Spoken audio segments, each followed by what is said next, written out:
Even now, Stanley's office was a distant memory. What did it look like? There was a computer, perhaps, and a painting. Was it a painting or a photo? He could no longer recall. No matter how hard Stanley looked, he couldn't find a trace of his co-workers.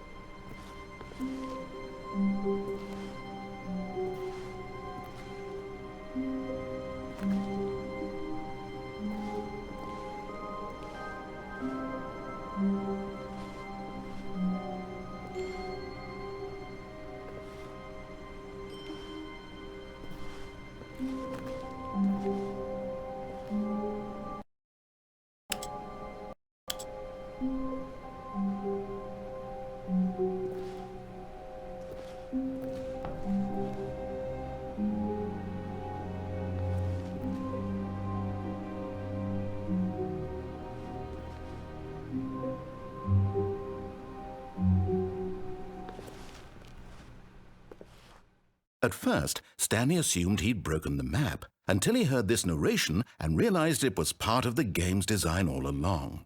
He then praised the game for its insightful and witty commentary into the nature of video game structure and its examination of structural narrative tropes. So, now that you're here, what do you think? Isn't this a fun and unique place to be? Why don't we take a minute just to drink it all in? Okay, I'm over it now. What do you think? Are you sick of this gag yet? Well, I don't know how to say this politely, but you could literally just hit escape and restart the game any old time you want, like right now. You could have done it just then. Now would also be an appropriate time to quit. Any of these points and so many, many more, all of them are appropriate. I'm enjoying what seems to be an internal conflict going on where you are literally unable to act on your own desires to restart the game. So, just to push the envelope, I'm going to try and make this as miserable as possible and see how long you can maintain. There once was a man named Stanley, who people considered so manly. But the truth must be told, he was not very old and was quite particularly gangly. What Stanley liked most was buttons.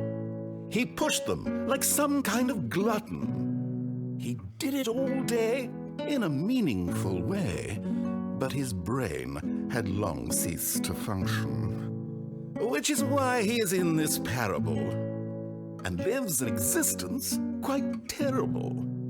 And if you are not strong and keep playing along, you too will become quite unbearable. Yes. You too will become quite unbearable.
I can't wait to tell this story to my co-workers, Stanley thought. How amusing they'll find it.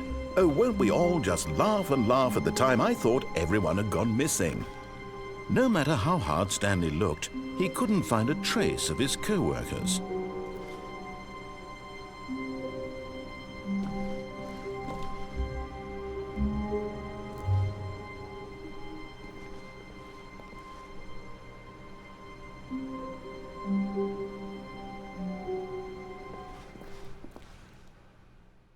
At first, Stanley assumed he'd broken the map, until he heard this narration and realized it was part of the game's design all along. He then praised the game for its insightful and witty commentary into the nature of video game structure and its examination of structural narrative tropes. So, now that you're here, what do you think? Isn't this a fun and unique place to be? Why don't we take a minute just to drink it all in? Okay, I'm over it now. What do you think? Are you sick of this gag yet? Then in that case we'll continue. But now, here comes the real question. What do you think would have happened if you had told me that you wanted this to stop? Do you think it would have been particularly different? Would I have taken the same idea but rephrased it superficially to fit that answer? Perhaps you never would even have thought of it if I hadn't brought up the issue in the first place. Oh, now think about it. Will it be worth it for you to restart and then come back here just to do the other option? Clearly, this whole gag takes some time. What if the other option is even longer? How long will you spend in total just to have heard all the narration? Oh, and this is rich. Perhaps you've just played the other option, and now you've come to see what happens in this one. So, what do you think? Which choice was the better one? Imagine if you had selected Continue on your first playthrough, how tantalizing it would be not knowing what happens when you pick the other option. Indeed, you are one of the lucky ones. Though if the other option is really miserable to listen to, then perhaps you're not. In fact, I'm just going to say that no one who's listening to this is lucky. Well now, I've built up the other option so much that I'm going to stop talking and leave you to your decision whether to come back here, continue with the game, or just sit in this spot forever and ever. Cheers.